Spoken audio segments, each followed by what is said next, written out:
So, as you all know, I'm Susan Strong, and I'm the founder and executive director of the Metaphor Project.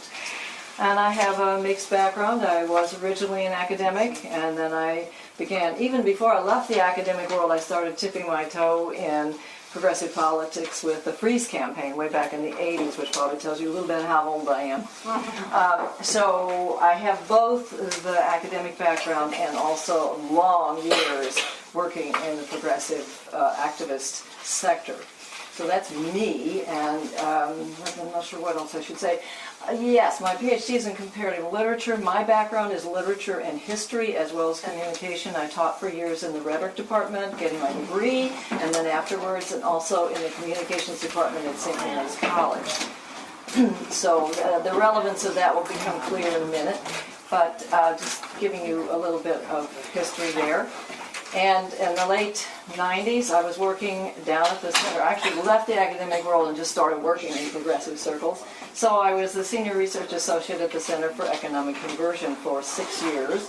And in that course of doing that, I encountered a lot of environmentalists because we had programs about converting to sustainability. And I was in charge of that particular program. The organization also did a lot of work on base conversion, but my program was converting to sustainability.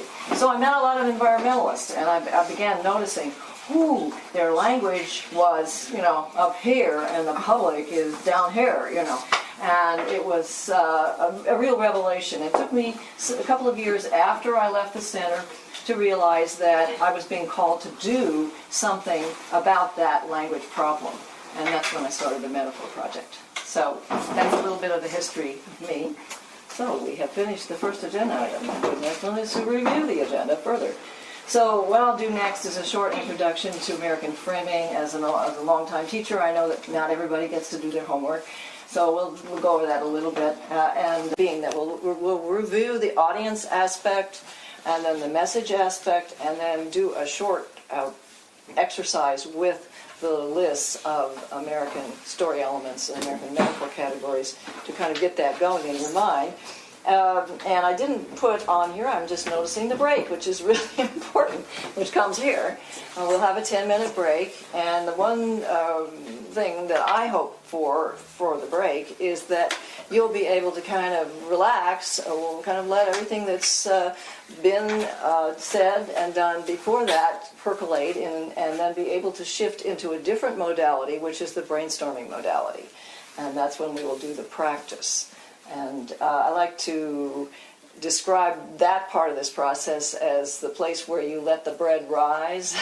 So anyway, and then we'll have a wrap up. The practice will include the critique, and then there'll be time afterwards for a question and answer. I'm asking you not to ask questions during the process. We go really fast. It's late. I don't like doing evening workshops. I'm sure you don't either. It's one of the reasons why I ask people to do some homework beforehand, because this is not an easy thing to do. It demands creativity, spontaneity, and so if you've done your homework, I'm sure you're kind of ready, and if you aren't, if you can maybe get something out of the workshop and then go over it again when you go home in the daytime. So, Q&A at the end, and we'll have feedback and evaluations. Okay, so let's see where we are in time, and we are actually doing quite well. So, intro to American framing. I know you all have heard of George Lakoff here in Berkeley, and he's done great work in helping progressives see how important framing is. And of course, he's coming from a scientific background, the cognitive science world, where he basically was explaining to us how the brain works and why metaphor works. Now, of course, we rhetoricians, I did work in the rhetoric department a long time, we kind of knew the metaphor worked, but he explained how it works in the brain. And that was very good, because progressives, I think, need that. And so that was a very important contribution. And also, he has emphasized the importance of speaking to people in ways that are somewhat familiar to them, that they just simply don't respond if you don't have something familiar in what you are saying. And that's a very important piece. And it needs to be a story. And of course, a metaphor is a compressed story. So that's you might say, as far as we get with George. And then what I have added to this, based on my own background and experience and all these years in progressive organizing, is the American framing piece. And that is looking at the American identity story, the ideal identity story. Now, I know that we don't live up to our ideals, our government doesn't live up to our ideals, and our people don't necessarily. But there is an ideal of who we are as a nation. And every progressive reformer throughout our history has always pointed to that as the lodestar of what that person wanted to do. If you remember Martin Luther King, I have a dream. That was the dream of a free and fair and equal society, for example. So looking at that material and thinking about what I know about rhetoric and political rhetoric, I began working with groups. As I said, it started in '97 with the first group, an experimental group. And I said, well, now what we need to do is to think about our message and think about a way to explain it to people, to have some images, some language, some metaphors that will be familiar and will evoke the right response for the message that we want to convey. And they said to me, what? And I realized that they knew the story, but they didn't know they knew it. And when I started kind of putting out a few words like, well, what about if we framed this message as a cowboy story? What if we framed it as this kind of story? And they said, oh, yeah. So that is what led me to create the list that you've seen, the American Story Elements list and also the American Metaphor Categories list. And the purpose of those lists is not to be everything in the American political lexicon. It's just to kind of remind you of what you really do actually know implicitly and intuitively, and get your minds going, because there'll be things that I haven't actually included in there that you can think of.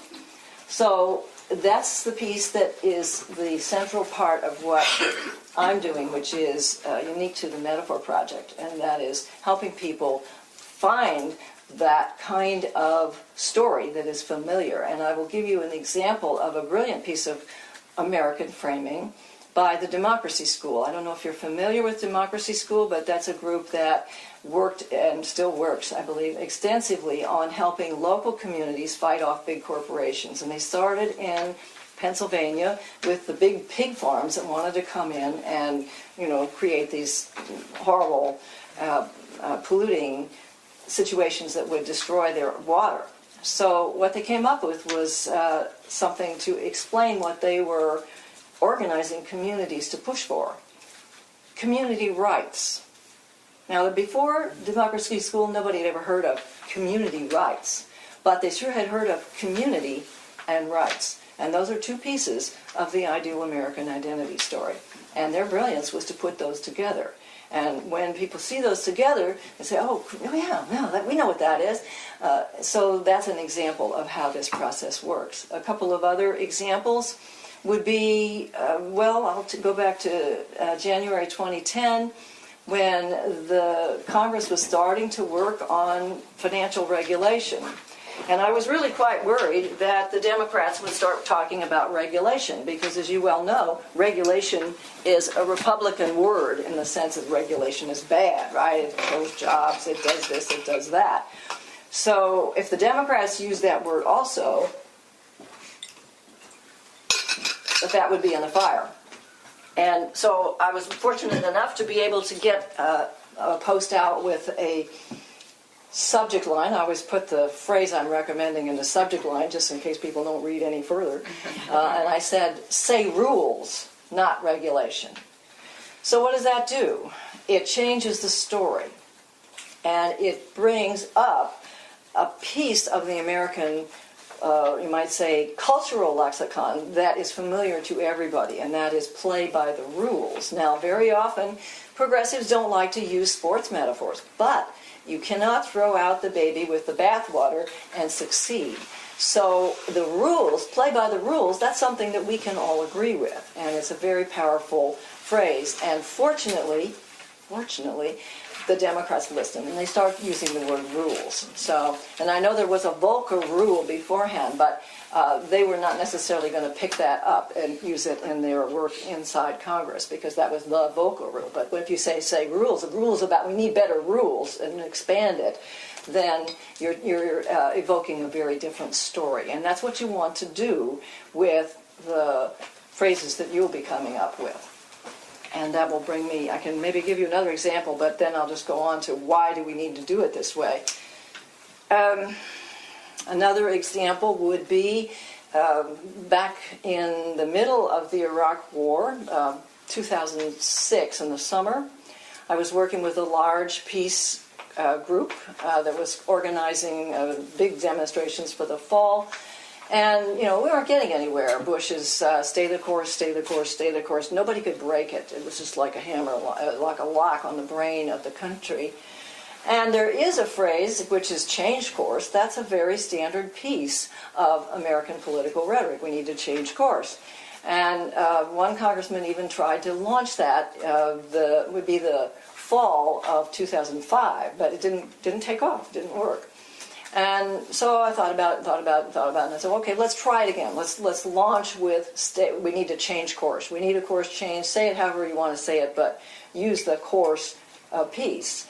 And so we did it. And it was a very interesting example of being able to change the rhetoric in the middle of the issue, not like leaping in at the beginning the way I did with rules. But the time was right. There were a lot of people who were really wanting to change policy. And to our astonishment, this change course phrase took off like just amazing, I was going to say a bat out of hell, but anyway, I will say it. That's a piece of American rhetoric. So at any rate, it was picked up by journalists, it was picked up by politicians, it just went everywhere. And by the time the election happened, somebody asked George Bush, well, what about stay the course? And he said, I never said that. So it also gave the commander, the then commander in Iraq, a sort of cover for changing course, and he started paying the Iraqi chieftains instead of killing them, which is, that was a bad war, it was all a bad thing, but it was better to be paying them than killing them, so it helped us move forward and get out of there. That's an example, as I've said, of doing two things, of jumping in later on once the thing has gotten going and getting lucky. It's also an example of tweaking their phrase, and you have to be very careful how you do that. We were lucky in that there was a very well-known alternate piece of political rhetoric, change course, and change course is strong enough that it didn't really evoke stay the course. It was really obviously a clearer change in people's minds. The one I gave you before, which was say rules, not regulation, is a case of just choosing a totally different story to put forward. And the classic example of coming up with something that explains something totally new is Frankenfish or Frankenfood or Frankentrees. That has just gone crazy. There's every kind of Franken, unfortunately. They're just busy making new Franken things all the time. So so that's the American history rhetoric piece of this. What's the reason for my stressing these short phrases? And that goes back to the contribution of communication studies going all the way back to the Second World War, which when propaganda studies really took off. So that brings in the fact that we absolutely have to have very short phrases. I've forgotten exactly how this went, but Clinton was famous for saying, the president was famous for saying that if we can't say it in a phrase, we're done. It's like if you can't say it fast and get it all into some sort of very evocative phrase that people can recall, if you have to explain it, if you have to say a paragraph, you're finished in this country, at any rate. And it's getting worse because the attention span is shrinking. So that's why we need these very colorful, familiar, but slightly tweaked for our way, phrases that will they both evoke the story you want people to think about, and the story, of course, should carry the moral values that you are trying to put forward. But it's like a little package. I like to use the metaphor of a seed. That what we're trying to create is this seed of a couple of words that will actually expand into the story and the moral base that we want, and the message that we want to carry out there. So that's the very short, very abbreviated version of why we do American framing. And the process of taking your message, which is more of a logical left-brain process, we'll do at the beginning. And then as we move into the brainstorming part, that's more of a right brain process. And so I like to think there's a convergence there, and you can also say that there's a convergence between your ideas, your message, and these classic American stories that we want to use and invoke in the public for our particular purposes. And the metaphor I like to use for that is a confluence. That is two rivers coming together to form one big one. There's a great example at Pittsburgh, Pennsylvania, where the Monongahela and the Allegheny come together to form the Ohio, which is a mighty river of our heartland. So that's what we're going to be doing. Now, let's see where we are. We are at issue clarification. So that's the next step, which is I'm going to just review these, and then we'll see about the issue clarification. That won't be good. Here. And maybe one more drink of water. Okay, so the American framing steps consist of, number one, checking your audience, thinking about who your audience is, noting their feelings and their language, deciding to speak American, which means doing what I've just described, which is choosing simple language. I have something I used to say, which is don't use any Latinate multisyllabic words like the ones I just used. And then we create a problem-solving message, a story, and then finally, before the break is actually on here, then we review quickly those lists, and then kind of just look at them, jot down things that come to you, then we take a break, and then we get into the brainstorming mode. Okay, so I'll put these, where are they? Right here, yes. One of the things I want to do is right now hand out my workshop handouts, but these are ones I'm asking you to give back. They're pretty substantial, like 6-page things, and I ask you to use them for the workshop and give them back to me. So the first thing we need to do is get clear on the audience. So I think because you have these in your hand, I'm going to move this back temporarily because I want to write. And, so I usually have a little bit more room, but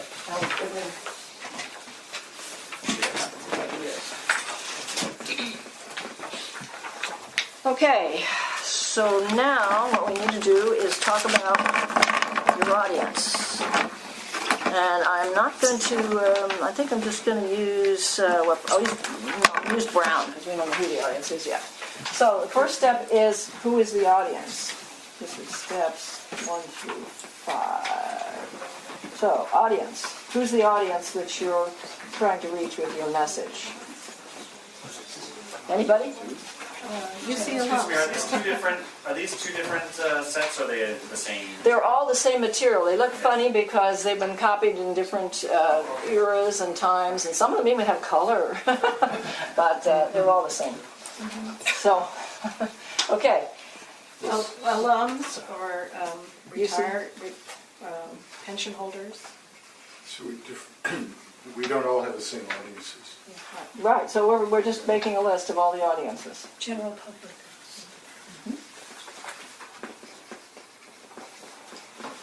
State workers and retirees. There are two separate audiences.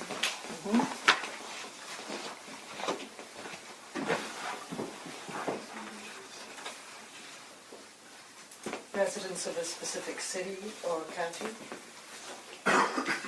Yeah, and some of the officials of those cities and counties as well.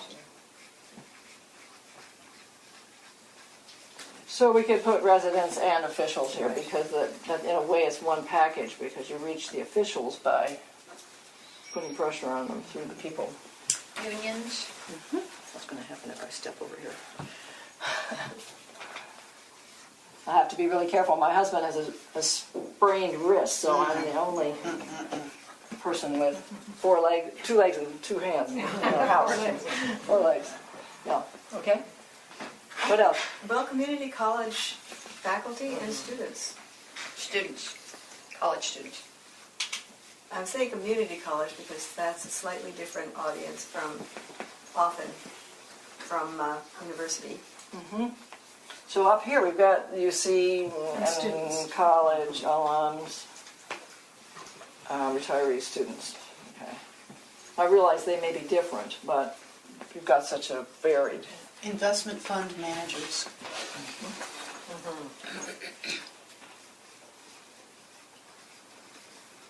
Oil companies. They're the audience. Eventually. I think they're the target. Okay. That's good. Yeah. Yes. The investment committees for churches Yes. or faith groups, Faith groups. whoever it is that's in charge of their investments. Retired teachers. Probably they'd be committees, right? Probably. Yeah.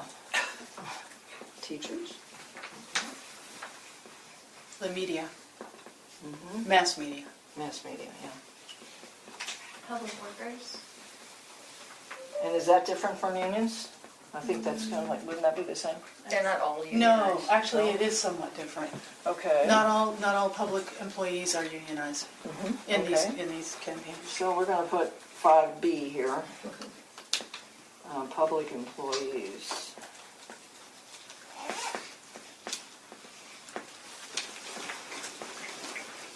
Winery owners. What?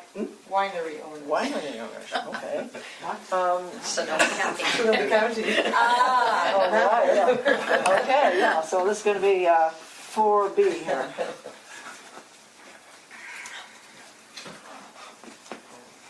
Investment managers. This is general audience in a way, but I'm thinking of parents of younger children. I mean, I'm a parent, but I'm thinking of parents of kids who are still in school and Okay, well, that's pretty broad.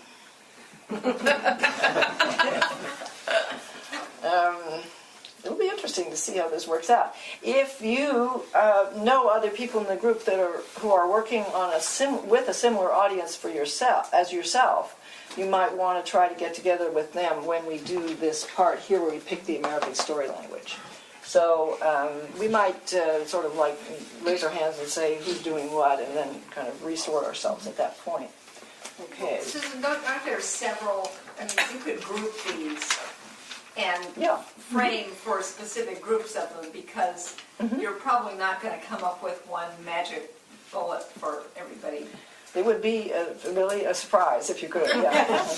Okay. Now, usually I put this stuff up on walls with tape, and I see that I have in the rather strange day I had. I forgot my tape, but I don't see walls that might be. well, good. I have.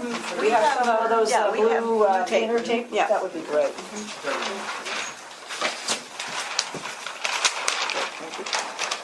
Okay, so we can go on to point 2 here, which this is step 1 through 5, page 2. Okay, which is feelings and language. Now, because we've got so much variety here, Next time.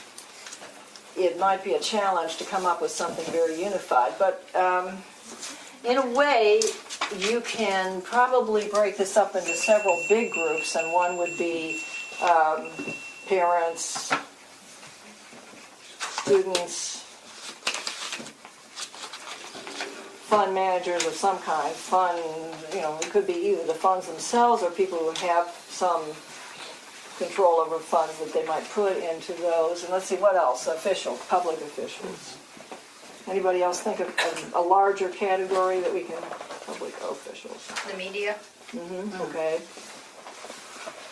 So, okay. Workers. Workers. Okay. All right. So now, parents are sort of part of the general public, I would say, in a way, and I would imagine, I think maybe most of you saw the post that I wrote, I guess it was in October, I'm losing track of when I actually did it now, but it was about speaking to the general public about the climate change issue. And there we had the problem of the people that are persuaded that climate change is real may not be very energized about trying to do anything about it because it looks so dire, it looks so impossible to do anything about it. And so, and also, how do you keep going and keep a good face on it for your kids if you feel like we're heading, down into the abyss and there's nothing you can do? So that's I would say right now, and the news, of course, about the meeting that's happening right now is very bad in terms of, apparently there's all of these corporate sponsors are the ones that were, so evident in the meeting in Poland about trying to get international agreement again. So that's one of the problems with them. They need to feel something is going to work in terms of their feelings. So being positive about something that could possibly work to stop the drift to disaster is really probably very important for them. Students, I don't know, what do you think about students as an audience? Where are they on this Looking issue? towards the future, it's Yeah, they're more likely to want to try to do something. So they've got more energy, perhaps, to spare. And but their language is going to be different from, say, the older group that you're thinking of here, and trying to figure out how to reach them. But the basic message we are trying to convey in general, I'm talking in very general terms right now, the first stage of your message has to be, I'm going to back up a minute. If you're assuming your audience agrees that climate change is real and is a problem, then that's where you are. You have to somehow persuade people that there's something that they can do. And so the business of the language would vary a little bit between these two groups. Fund managers, this is getting a little more specific because you will have something specific you want them to do. So not only do they have to believe that climate change is real, they have to believe that the thing you are proposing is something that will help. And this is a challenge. Public officials, I would say, again, the same two sets of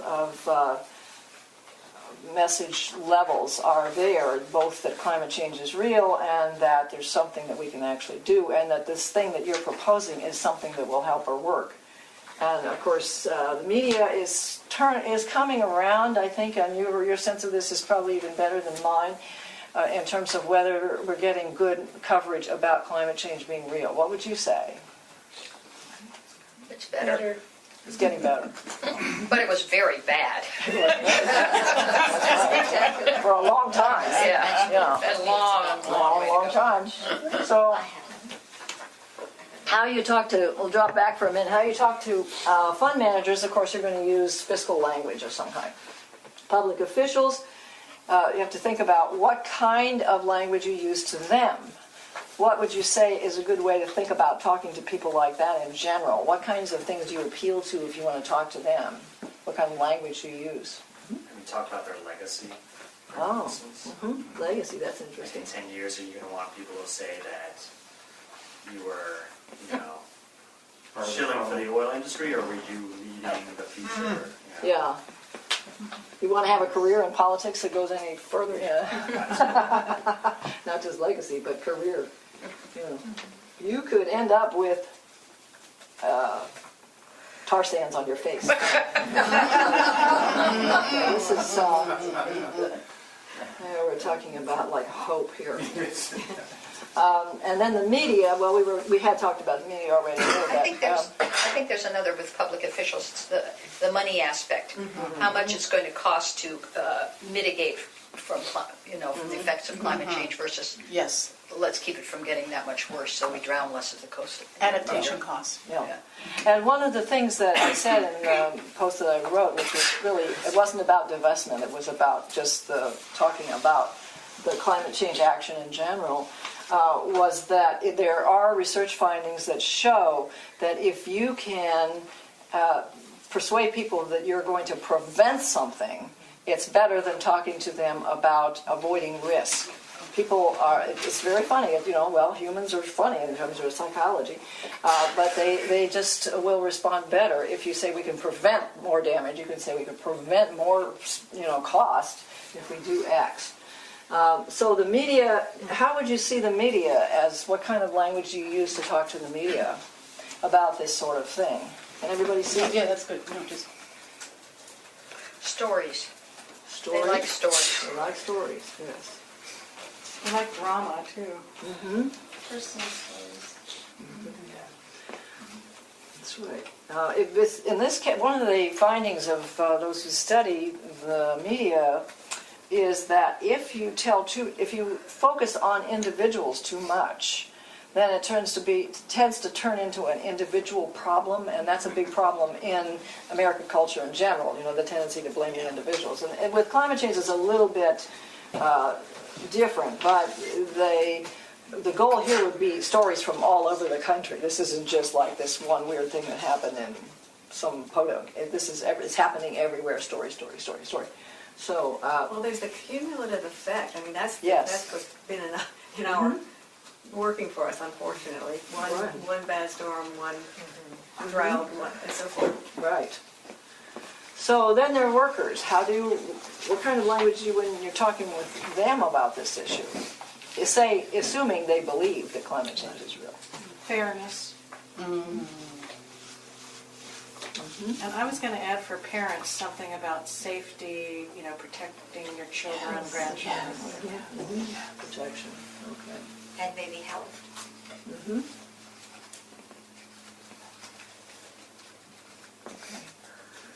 Like the rich people at the top are getting rich by doing these things. It's not helping the workers at all. So then there's the 1%, 90%, 99%, right? No. I think environmental justice. People who can least deal with it are the people hit the hardest. Right, and there is a whole sector of the climate change action movement that has been talking about climate justice. And that works for people who feel like they're being put in a situation where things are very unjust. So, or we can talk about climate justice.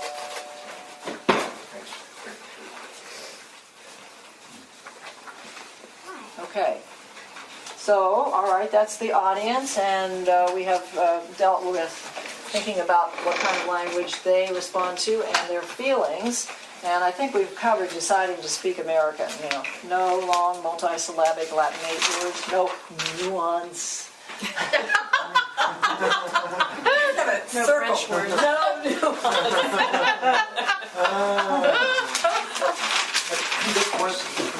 Pardon me? Tear it any further, just one. Looking at that group, it seems to me the students and the workers are the ones who are likely to be the angriest. And also the most cynical. But at least the students, they kind of flip from being really hopeful to being cynical. They're more volatile in that way. I don't know how you... Well, I rather imagine that the students, they're angry, but they're to the extent that they're still, you might say, planning a future. They're more likely to be angry and ready to do something, whereas the workers more be angry and more despairing and like, I think I'll just drink another beer and watch TV. So that's a problem too. Students are more willing to imagine out further what's possible. Yeah. And take. Okay, well, that brings me to something I'm going to talk about, too. I knew it would get in here somewhere. Judy was talking to me about the problem that some people have about imagining that that we need to talk in a different way to Joe Sixpack or the public, And some progressives in the past have had the idea that somehow we should somehow raise the level of Joe Sixpack by, educating them while we do. But, therefore you have like 10 talking points in a paragraph and so on.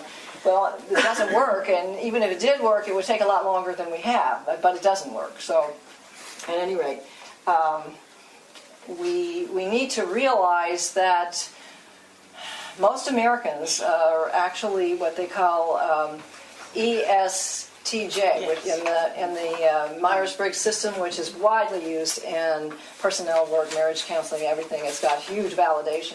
Most Americans are extroverted sensing types, and what that means is they have to be able to smell it, taste it, feel it, It's like it has to be happening to them in a way that is real. And we are still at the point, I think, unfortunately, where a lot of people can say, well, I don't see any change, the sky's blue, and, it's getting to be not so easy to say that, though, given the amount of storms and so on that we're having. So that's an issue in terms of the difference between the way we operate and what you're talking about in terms of students being able to extrapolate into the future. That's really part of that distinction, which is that if you are a sensing type, you're pretty much in the present. If you're an intuitive type, you are much more likely to be able to see possibilities. And this is why even George Bush's own father was out there giving talks at colleges about why we shouldn't invade the Iraq war. Didn't do any good. He didn't listen to his father. But the point is, there's a real distinction between people who, as intuitive types, that is the could be EN or IN, if you know that language, operate. And they don't need much information to be able to extrapolate. I mean, we were all against the war, but we could also see what was going to happen. We could just kind of imagine. So students are very often more likely to be the type of people who have that ability to extrapolate. So, okay, so anything more on the audience here? And where they are feeling, what they're feeling and their language and so on? No? Okay. It does strike me that one important distinction is that there are two different kinds of groups. One kind has some control over whether divestment can occur. The fund managers or individual investors or people on the board of a college, for example, they can actually make a decision. They were the deciders, shall we say. Down memory all like the rest of Nightmare us Lane. who can try to convince the deciders that they should do that. Right, yes, you're right. That's a very good point. So we kind of singled them out. Certain public officials also. Yeah. So they're kind of in a different category. Much of this seems that you're couching it in a positive way of protection or prevention. It seems to me that sometimes, things like, in fact, in some of the things you wrote about, stealing the future, piracy for preventing a clean economy or energy economy. These negative ideas are very important for some of these audiences. And we'll get to that. Okay. Yeah. No, what she's referring to is that in the piece that I wrote, I started by stressing the importance of putting a positive message out there first, because there's so much research that shows that people are bummed about the climate issue. They feel like nothing can happen, we can't do anything, we're just going down the tubes. So your starting message has to be positive. There is something we can do. This is it. And of course it's also amplified right now by the situation in Washington, where nothing gets done. I mean, forget climate change, nothing gets done. So, or if it gets done, something bad happens. So that's why you need to start with something that is positive. Then, as she was mentioning, I went on to talk about what we need to do when we're talking about the oil companies or the fossil fuel companies. And that's part of the message. But you have to finish your whole presentation with something positive, because stopping with the negative just leaves people in a kind of a hole, and what they need to be able to do is to look over the edge and say, yes, we can do something, and this is what we can do. Because you really do have you have, I think I'll stop there for right now. Okay, that's enough. Susan, just one thing. We're lucky that we're in California because really California is doing things. That's right. And so we have a positive message, and we have Mark Jacobson, and we have all that stuff. And then we can go into, but those oil companies want to steal that from us. Right, in fact, and the financial interests that, are underpinning them are part of that theft, so we got to stop them. But we have that. Yes. We're not stuck in Washington. We have California. Right, yeah, absolutely. And that's the reason why the focus on the local level or the state level is so important. And as I'm sure you all know, that's really how change happens in American politics. It comes from the bottom up. There has to kind of be a roar that goes up to Washington, and then they say, ooh, well, maybe we better. So, yes. If they're sane, which is really helpful. Well, there have been some interesting changes. One of the most dramatic, as you all know, is the gay rights change. All of a sudden, the Republicans are walking away from using that to rouse the rabble. They say, oh, well, we'll talk about something else. Okay. So, all right. So let's go on to 4. Let me do a time check, see where we are. We are order 7, and we are starting this. So it's good. All right. So you can look here, we're in 4, and actually step 4 here, but it's step 5 on here. Look at 5 on your handout. So we have to arrange our message as a story of successful problem solving, because Americans like to solve problems, and they want answers to the following questions, the practical questions. This is 1 through 5, this is page 3. So the first question is, what's the problem?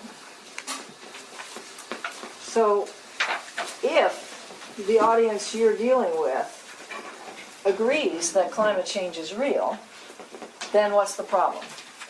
Too much carbon pollution. Can we have too much? Carbon pollution. Too much. Well, okay, too much carbon pollution.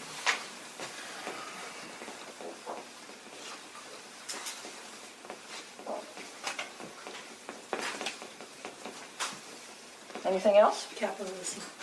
Yeah, it's true. Extreme capitalism. Okay. Just disrupting the climate. Rogue capitalism? Okay, well, it's good.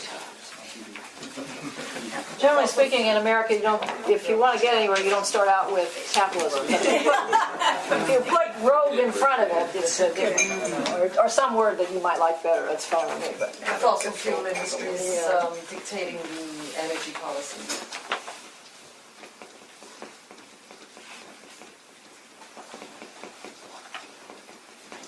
so we could say, control of energy policy. Or just fossil fuel industries disrupting the climate. Well, that's kind of up here. Too much carbon pollution from fossil fuel, right? So does the average American know what fossil fuel means? Yeah. Do we know that That's a good question. You might want to say coal, From dirty energy. Coal, oil, and gas. Yeah. oil and gas.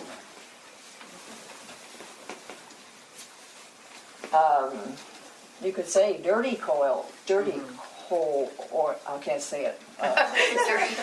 We got it. It often happens that I get up here, I can't spell and I can't talk either, can't think, but it's probably a little bit worse tonight because it's the evening and also I spent half the day at Kaiser, so so not for myself, but okay. Fossil fuel industry control of energy policy. What else? For me, when I start talking about those things with, say, my friends who are like 30-year-olds with little children, it doesn't really affect them. So I feel like I need to start somewhere with them as like how these issues impact their health and their well-being and their access to resources and clean water and air and so forth. So what would you say? How would you say that in shorter? I'd say food prices, pricing costs of blah, blah, blah. Asthma? Yes. How do you spell asthma, somebody? A-S-T-H-M-A. A-S-T-H. That happens with people. They can't spell it all. We're risking our future. Yeah. Risking your children's future. Risking children's future. Now, remember what we said about risk versus prevention. Right. It's a problem because most of the people that most of us deal with on a day-to-day basis aren't paying huge prices for this current level of carbon pollution. Right, I think prices It's really hard probably to stay not. out of the future. Yeah, I think this really doesn't work because food prices are pretty low. Okay, excuse me? There's also the problem of high gas prices, so there's not really alluring cheap gasoline as being something that people want. So drilling for more of it is being something that people might support because that's very real. That's true. So that's so the problem. Really, the problem is that we have cheap gas, relatively speaking. To Yeah, Europe. right, but cheap that's gas. not popular. That's a problem. Yeah, But we would probably don't want to go out there and say, "Wait, got to get rid of this cheap gas." Too much consumption. How about excessive expenses for extreme weather? Okay, costs of weather damage. Now that one people can hear, I think. Does big money in politics, controlling politics fit in there? Well, Lobbying. yeah, it's more general than you might want to be in this particular case, though, don't you think? Because that's another sort of, what shall we say, perpetual feature of our politics. So the particular big money we want to target is the fossil fuel big money. So I wouldn't go for the, yeah. I mean, I like to talk Go about back how, to this one. Yeah. like, saying that the fossil fuel is kind of in its death throes, and it's doing these, getting these extreme fuels, and then just step back and be like, how insane is it that our economy relies on, I can't decide whether to call them poisonous explosives or explosive poisons. But it's true. Yeah, so that's an interesting idea. Fossil fuels, the fossil fuel industry is a dying industry. That's they're going to extremes. They're you could work on that one and come up with some stuff. I think. Behind you, and then I'll have one also.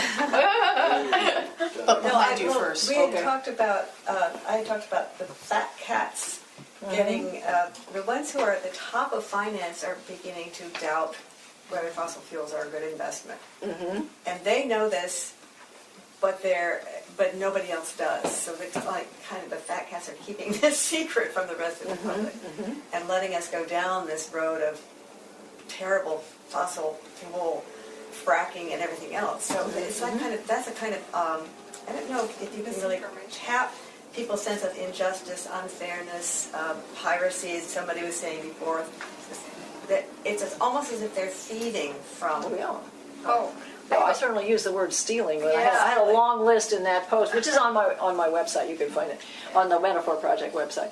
The bad things you could say when you're ready to say bad things, and one of them was stealing. Yeah. But what was your? I'm basically thinking along the same lines, but it's sort of to say, people want clean energy. They want wind. They want solar. They want they want water, and the big banks. The big financial institutions are propping up the dirty energy producers who otherwise we could make this switch, but because I'm thinking about divestment, but because the big financial interests are propping them up, we're being stopped from completing this transition or making this change to clean energy.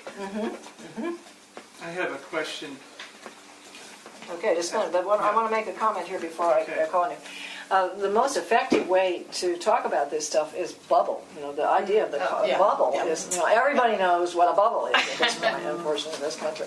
So the idea of this carbon bubble or fossil fuel bubble, I think people are, maybe it depends on your audience. Carbon bubble is quite effective language because nobody wants to be caught when the bubble bursts. So, okay. Yes. Yeah. As per this idea that Americans have to see it in their face to respond to it. Now, there's news and maps and things about what's going to happen to Miami, what's going to happen to London, New York City. Is that concrete enough yet to put in someone's face and they would respond to it? No. I don't think so, Okay. no. What happened in their backyard might, drought, storms, other things of that sort that they've experienced, or that people they know who have experienced, or that the media has reported, may have more power than, and the pictures of the Philippines on TV, things of that sort. But what might happen with the sensing types, they're not going to respond to what might happen. It's unfortunate but true. Now, I saw your hand. The fossil fuel industry gets to pollute without any consequence, so for free, pollute for free. Oh, dump it into the air, dump it Yeah. into the water, Right. and they don't pay anything. They don't pay We anything. pay. Yeah, good point. Okay. There's somebody back there. You know, Yes? my question was like the one about London and New York, but in the Bay Area, you can really imagine what it would take to, build giant breakwaters around a lot of the bay. And Yes. my question was whether you can talk about sea level rise locally without getting yourself put into a box with other fanatics. Well, generally speaking, I'm thinking that you don't want to try to deal with fanatics. You want to try to. I don't. I mean, Yeah. if you talk about sea level rise here, is it fruitful to do that at this point in the discussion? I don't know the answer to that because it would depend on who you were talking to specifically. But I think that there are people who do know that we're going to have a rise here. But Well, again, there's tons of data. I'm saying if you're, for instance, if you're talking to let's say Joe Sixpack. to government decision Oh, okay. makers, All right. Yeah. and you're trying to motivate them to do something soon, can you reasonably mention the cost to Bay Area governments Oh, of yes. trying to build dikes? Right, so really it's the cost of prevention versus the cost of adaptation, which is what you're talking about. Right. Yeah. And with public officials, you might be able to use that kind of language and get away with it. But again, going back to it, talking about prevention being cheaper Right. is probably that's a pretty simple set of thoughts there. Prevention is cheaper. I just want to make one comment here Yeah. about somebody asking if people knew what fossil fuels was. I happened to talk to a clerk yesterday because I was buying an easel, and she said, "What are you buying the easel for?" And I said, "I'm going to be a presentation with." And I talked about renewable energy, and she asked me, she said, "What's renewable energy?" So there's an assumption that we think that everybody knows the terms that are familiar to us, but Right. renewable energy, I thought, okay, that was a nice little lesson there. You can also say clean energy, and Right. then they could say, what? Well, what's that? Clean energy. Clean energy, clean. Americans like to be clean. So it's very useful. So there was an additional one, and I think it would be controversial, but I'm going to bring it up anyway, which is, it was stimulated by your comment, and I think that was around big banks propping up dirty energy. Somebody was saying that there's also an addiction, and that we're coping with an addiction. And you may go into prevention and risk language, but that we're currently shifting away from an addiction. You're junkies. Prevention. I like that Can't language. really spell prevention. We're moving towards health and away from something that's not healthy. Okay, I'm just going to stick it down here. What would you say, ending or moving away from an addiction? Moving towards health and away from an addiction. Yeah, moving toward health.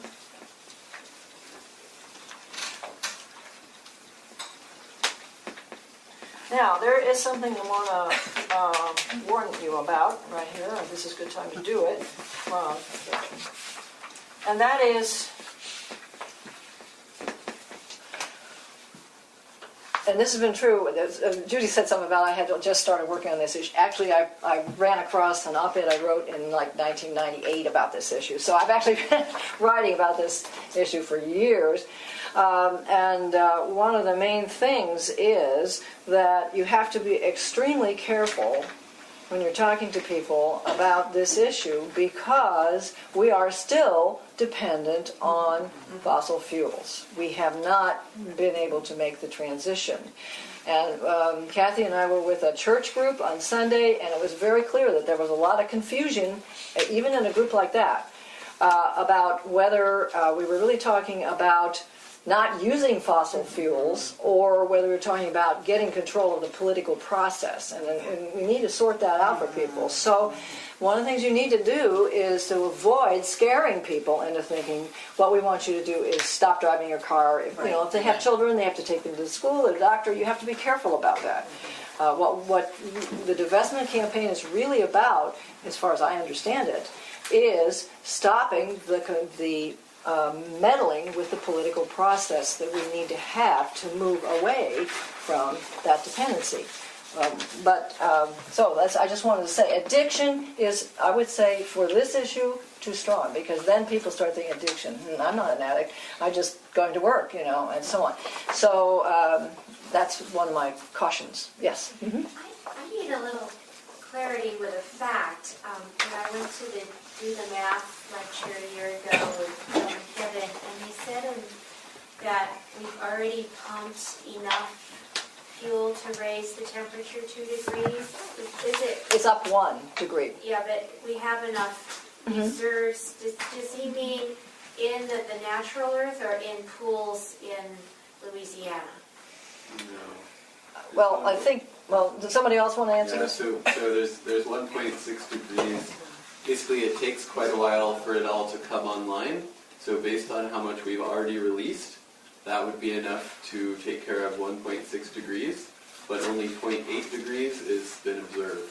So there's still, even if civilization collapsed today, there would still be 0.8 more degrees baked in that would come online before it would gradually drop. Because the carbon dioxide is already in the atmosphere. And in the ocean.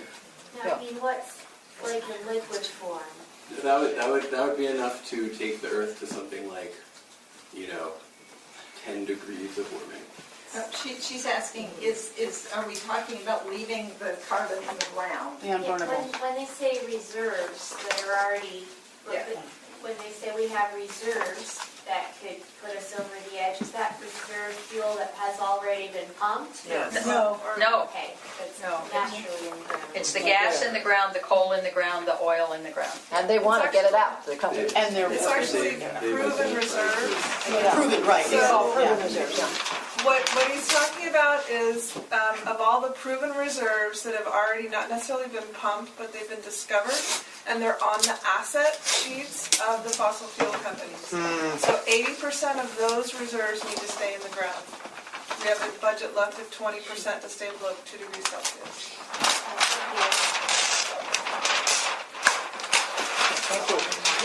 Okay.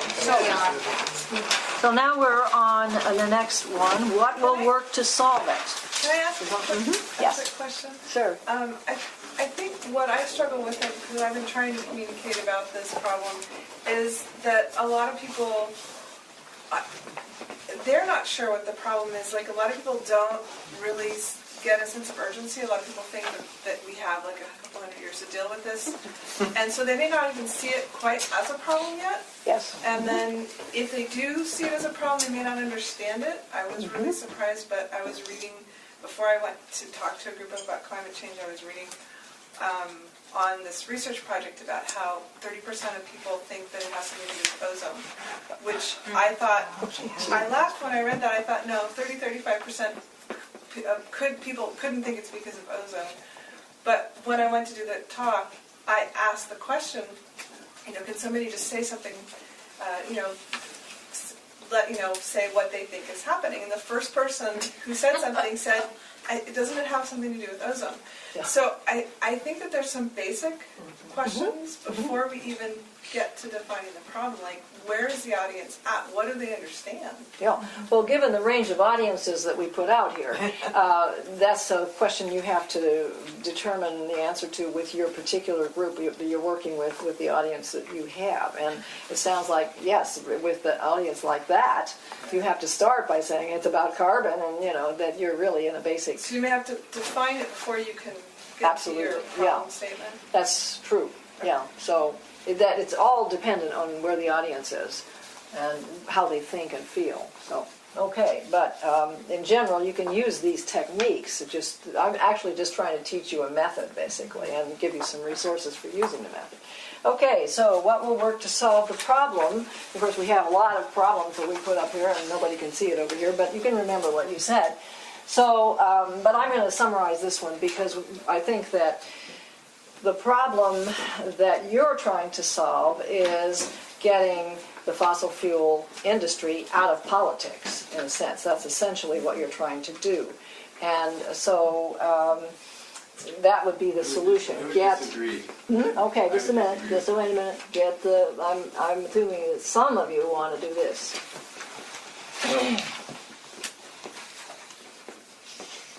That's the immediate goal, out of politics. Because unless we do that, we can't get any of the rest of it, right? Isn't that true? But I'll now listen to this person. Who was it? Was it you? It was me. Yeah. So the idea is to actually get all of the money that public institutions have invested in the industry, so invested against their own interests, basically, to take the money away. That doesn't actually affect in any way the influence of the fossil fuel industry on that political entity. It rather removes the social license to operate. So it basically says, we as a state don't believe, both for fiduciary reasons and for moral and social reasons, that this industry is fit for investment. And when that message starts to spread, that creates a stain on the industry. Yeah. It has much more to do with like South Africa and apartheid and staining them than it does with this kind of separate move to amend Citizens United, Santa Clara I didn't say County anything kind about of that. issue of corporate personhood, which more has to do with the fossil fuel industry and politics. No. But this goal, getting them out of politics, is what you want to happen when you discredit them and take the money away. That's how it works. Your first step is discrediting them, but the reason you want to do that is you want them to stop fighting a carbon tax, you want them to stop lobbying, you want them to stop their disinformation campaigns of the public. Isn't that right? Well, I mean, we want those things, but I don't think that I don't know, I shouldn't speak. I don't see a straight line in any way between divestment and what you're talking about. I think what you're talking about is much more... I disagree. Okay. I mean, I think when I read, let me just say, for example, Ophir Brooke, who's heading the fossil-free Cal, he's right along with this. We want to stigmatize the fossil fuel industry and take away some of their political power. I mean, it is it's an R that I think begins with where you are, the staining of the reputation, so that they lose a lot of their political clout. Because we're not going to take away all of their money, we know that. It has to be. So I see, I'd like to know, Well, yeah, I'll add in a third different viewpoint that actually doesn't totally disagree with either of you, and I don't think you're even disagreeing. No, really. No, it's just a strategic question. And yes, and I would also suggest that, and there's not everybody who agrees with this, but that it's not only staining and it's not only removing their influence, but it's also allowing the fiduciary managers to understand that they can invest in a much better future than what they're investing in now. Choice, that they have a choice. yeah, so that's really, it's part of it. A three-legged stool. That's right, yeah. Better choice. But I think part of it too is this is an educational process for the public. And then maybe the ultimate goal is to get fossil fuel industry out of politics, but it's also to get the public to say something to politicians, to develop grassroots power or something like that. So, develop grassroots power. And that's ultimately an angry power, isn't it? Because they have made us lose a lot of valuable time with their antics and their power. So this is an important piece. Yeah. I see it as partly trying to make the idea of a carbon bubble really real, like just actively try to pop that bubble and destroy some of their economic power, and also in staining and discrediting, just make renewable energy look better in the eyes of investors and in the eyes of regular people. So there's a lot of ways that can work that may not even involve the state directly. So we might say build up clean energy, right? Yeah.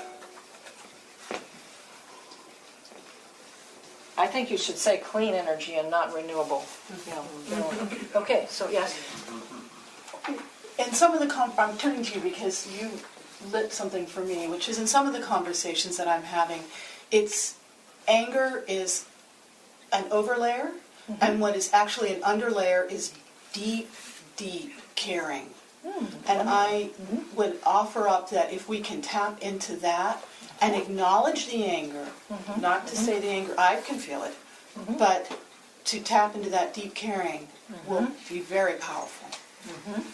And it's more productive to tap into the caring than the fear, which That's is right. also And again, that's about prevention, isn't it? That's, we need to prevent damage. And that is a way to tap into that. Okay. All right, so there's some of the how. And one of the things I think that no matter who your audience is, you are going to have to really spend some time thinking about how you're going to do it, is getting from, explaining why this particular tactic, divestment, will get you where you want to go. And so that does involve really talking about discrediting and the rest of the things that are here. But you do have a little bit of work to do in terms of, why this tactic? But the other piece about it is this tactic is something that's available now and doesn't depend on Congress or politicians or anybody else like that. And it allows you an opportunity to really lay out, you might say, the sins of the fossil fuel industry, what they have done. They have done this and they have done that and they have done, these other things. And that's why we want to do this. And it steers away from you can't drive your car anymore, which is a non-starter for now. Yes? I do think, though, it narrows the focus a little too much to say we just want them out of politics. Certainly, we all want that. But to me, the important thing that ties all of this together is you want the fossil fuel companies to lose power of whatever kind, financial power, political power, moral power. And if all of that fades away, then yes, they'll be out of politics because they won't have the money to pay for it. Well, that's a simple way to say it. But unfortunately, with a society that's as dependent on fossil fuel globally as we are, you might say they'll still have some money and some power as long as we don't have clean energy at the level that we need it. So focusing on their political power, one of the reasons why that's a good thing to do right now is that the public is already really mad about the corporate control of Congress. And so, they are a specific corporate sector that has done more bad things, you can almost say, than almost any other corporate sector. So that's one reason I'm stressing that right now. This is a step-by-step process, of course, but this is a step where this is where you are, in a sense, at this point.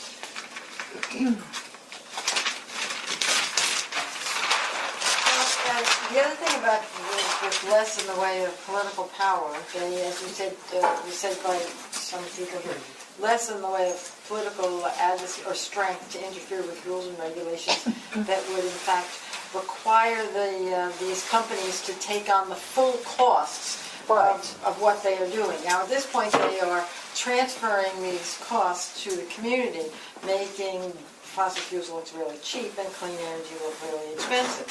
But that's, I think, a piece of this. Well, it's interesting because in a way you're needing to decide what direction you're going to go, because you say we want them to take full responsibility for the effects of what they do. They're sort of still inside the circle of okayness if they just took responsibility for the effects. So in a way you need to decide how you're going to go in terms of how you're treating them and the way you talk about them. So, they do need to take full responsibility, but that's a kind of a different way of going than talking about they need to stop blocking the carbon tax, et cetera. And their disinformation campaigns, so, Yeah, I think that's really important. That's sort of the regulatory approach. yeah. You know, we'll make them good citizens, we'll regulate them so they'll do the right thing. Well, it's proved to be impossible, that's one thing. But the other thing about regulation is it does nothing for the added load of carbon into the atmosphere. Nothing. They can't answer, there's no answer to that except to Right. keep it in the ground. Yeah, that's right. It's too late. Yeah. And now there's a couple of other questions here, but I don't think we need to answer them. What should we do now? What do we do next? Well, that's what we're doing right now. And who is we? That's us. Yes, all right. So now we're at the point where we should be, which is, let's see where we are. Yes, we're right here. We're a little bit behind. So now what I'm going to ask you to do is look at the two lists. Yes? I don't know if this is the right time to ask this question, but I don't know much about how institutions invest their money, but I know that that some institutions do it in a way where they can't, even over 5 years, move things around, and some can. So that's probably a better question to ask some of us a little bit later, I think, Okay. because Yeah, it's it's really really not about fairly framing. technical. All right. Yeah. Yeah, I'd be happy, I mean, not that I know, but I can And there's a help. break, so, Yeah. yes. Yeah, and we can talk about it afterwards, too. There's a period later. So let's look at page 2, some American story elements that are real core values. If you've done your homework, you already looked at these, or maybe you did it last week. It's not fresh. So what I'd like you to do now is take some time and review these. Just read them to yourselves quietly. And if you have a little piece of paper, and please don't write on my handouts, write on something else. Just jot down ones that strike you based on what the work we've already done in both lists, the American Story Elements list and the American Metaphor Categories list. So I'm going to give you 10 minutes to do that. And be quiet, do it quietly, and just write down on someplace else. Yes? My question is that with the more and more fragmented media movement and a larger and larger proportion of non-U.S. born citizens and residents, to what extent these American stories still resonate with the population as a whole. So there is an answer to that, and that is everybody who came here from somewhere else believes in the American story. That's why they're here, and they do know it. So they have their own cultural stories, but there's an overlay. And I'll give you an example. There was a big march by people who were working on immigration a couple of years ago. They started out carrying the Mexican flag. Well, that was the wrong thing to do, wasn't it? They should have been carrying an American flag. By the next day, they were carrying an American flag. And the point is that if they're here, they want to be part of our story here. And so I don't think this is an obstacle. You might have to translate what you say into Spanish or Tagalog or whatever. And you might have to study a little bit what the cultural metaphors are for the population that you're dealing with. But there is a kind of a common agreement. The only people who might not, you might think, well, black people might not agree, but that's not true. They came here a long time ago. They didn't come necessarily because they wanted to, but they're here now, and they want the American dream too. And if you don't believe me, you can read, am I going to remember this? A famous African-American poet who wrote Langston Hughes. Yeah, wrote a wonderful poem, I think it was called something like America Be America Again, or something like that. So it spoke very eloquently of this matter. Okay, so I'm going to shut up, and please look through these, jot down phrases or metaphors that just strike you that would be good for the particular audience you're trying to reach, or more generally what we're trying to do here.